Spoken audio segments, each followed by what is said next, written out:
रोज सकाळी उंबरठा पूजन करताना हा मंत्र बोला. जर हिंदू धर्मामध्ये आपण आहोत आणि आपण रोज देवपूजा करतो, तर त्या घरामध्ये लक्ष्मीचे पूजन, तुळशीचे पूजन आणि घराच्या उंबरठ्याचे पूजन हे झालेच पाहिजे. आणि उंबरठा पूजताना उंबरठ्याला आधी स्वच्छ धुवायचे असते, नंतर हळदी कुंकूने स्वस्तिक काढायचे असते. अशा रीतीने उंबरठ्याचे पूजन केले जाते.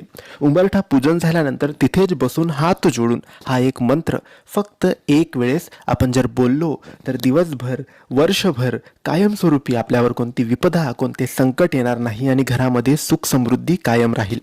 आता हा मंत्र कोणता? तर हा मंत्र बोलताना हात जोडून तुम्हाला एक वेळेस बोलायचा आहे. हा मंत्र काही असा आहे. ॐ अपवित्रः पवित्रो वा सर्वावस्थां गतोऽपि वा यः स्मरेत् पुण्डरीकाक्षं स बाह्याभ्यन्तरः शुचिः.